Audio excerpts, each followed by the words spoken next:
Hello, my sunshines and my lovelies. If you are new to my channel, please hit that red subscribe button and tap the bell so you get all of my new uploads. So today we are going to talk about what you must be ready for after the age of 50. We all have seasons in our lives and many changes. Alrighty, number uno. Life goes fast after the age of 50. Life is short. So remember this. Don't blink. Don't blink, my friend, because when I was 50, I still felt really good, but I don't feel as good as I did when I was 50 because now I'm 65. Since the age of 50, I've had both knees replaced. I've been through so much loss and grief. And I'm going to talk more about that down the road. So number one, don't blink. Life is really short. So stay in the present and not in the past, my friend. Alrighty, my friends. Number two, do not live in the past. No. Live in this moment, in the present.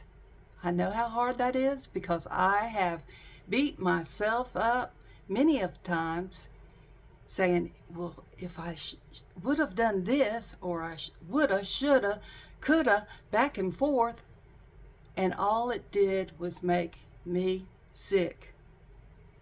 Worry does no good, so stay in the present. Just stay in the very moment.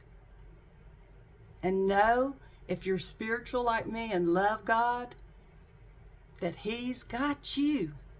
He's going to take care of you, my friend. Just hold on the hem of His garment and keep pleading to Him and telling Him, I trust, thy will be done. So that is number two. Stay in the present, not in the past. Alrighty, my friends and sunshines, number three. Always take care of yourself first. So you're saying, that sounds kind of selfish. No, it's not. Because I'm going to tell you, my friends, I had a season in my life of 10 solid hard years of taking care of my mother and my father until I delivered them to King Jesus. So if I would not have took care of my spiritual needs and my health, I would not have been able to do it. And when I look back, many times I say, how did I do it? And I wonder and I ponder. I know now. It was my God. So number three is take care of yourself first and foremost. Because if you don't, you cannot take care of another person. Okay. Number four. Let me see. I've got a list here. Let's see what number 4 says. Always be prepared. Always be prepared for a rainy day. I see my kids, they both make 6-figure incomes. All of them do. And I've got a daughter that saves like crazy. She's got that money packed away. She knows how to do it. Then I've got a son and his wife. They both make 6 figures. They spend as fast as they make it. And they even know if we get a problem here in the United States, within 2 weeks or 4 weeks at least, they are going to be in serious trouble. And I've told them and I told them. And they've said to me, well, Mom, I can't take all this with me. And I'm thinking, well, I keep mine in all kinds of different money market making. I love to see that interest. I like to see that interest pay my house note. Y'all, if you think right and you get a hold of a good financial advisor, and I don't care if you have $5,000, whatever you're starting with, watch that money just grow. And you will feel inside more secure. So that's number 5. Save for a rainy day. All right, number 6. What are we going to do with number 6? We are going to start decluttering. That's right. I cannot stand clutter. So every year, spring and fall, I declutter. The less I have in this house, the better it will be for my children when I pass or their dad passes. So you start thinking about that also. And a lot of people have garage sales and make a lot of money selling these items. I usually give a lot of my stuff to the Goodwill or call the grandchildren over and say, you want anything that Nana has? And they come and they're so happy to have something of the family from their Nana or their great Nana. So think about that. Start decluttering and you'll feel so much better. Never be a hoarder. Okay, number 7. Love, love, love. Yes, love, love, love. God created us to love one another and help each other. How much easier is it to have love for your brother or your sister or your neighbor than hatred? Because hate only hurts the one that hates. Remember that. Alrighty, 8. Let's talk about number 8. What about fashion? Do you dress for others or do you dress for yourself? I have went through spells in my life that when I was in my 20s and early 30s that I followed the fashion trends. Probably did it when I was a teen also.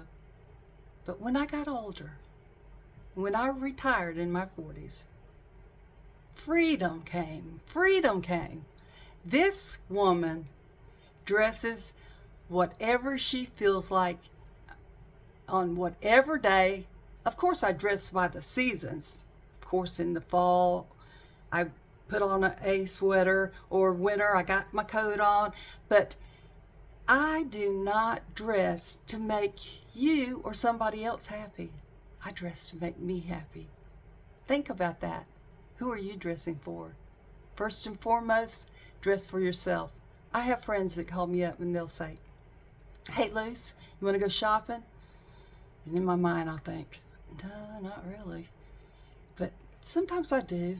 And I told my husband, I said, am I weird? And he goes, what are you talking about? What are you weird about? I said, I like to go clothing shopping by myself. And he goes, I know that. That's why I don't buy you any clothes. I never have, because I know that you're not going to like it, or, I know you. And that's the truth. I dress for me. And when I look in the mirror at whatever store, Dillard's, I even go to Walmart's, Target.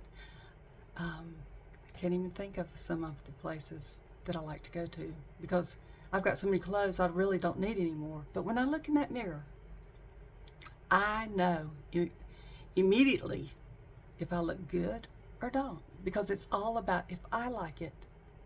Doesn't matter whoever else likes it or doesn't like it. It's what I think. So don't sell yourself short. Get confidence and dress for self. Okay, number 9. We go through seasons after seasons after seasons in our lives. And I'm not even talking about the seasons of the weather. I'm talking about seasons of friendships, seasons of relationships, seasons of marriages. Some marriages will last. My first only lasted a year and a half. My second is going on 37 years. And friendships. I've got friends that I've had since I was a little kid. You know, kindergarten, high school, college. And my best friend lives across the street from me. So understand, you go through seasons, and sometimes some of these friendships stay really good. Then a time of season happens. Like when I had the season of me taking care of my parents for those 10 years. I heard from my good friends checking in on me by text or phone or calling to ask me occasionally, you want to get out and get away a little bit? You've been under so much stress. Sometimes I went and sometimes I was too tired. But then I had a season of some people that never even checked in on me. So know when a relationship has went null and void and let it go. Not with anger, just say, that was the season of my life with that person. And now on to number 10. Alrighty, friends, this is one of the most important lesson on our list. Number 10. 10. Have a trust or a will. Make sure you have that. That is so important, especially in the state I live in. Louisiana has the highest tax rate on inheritance.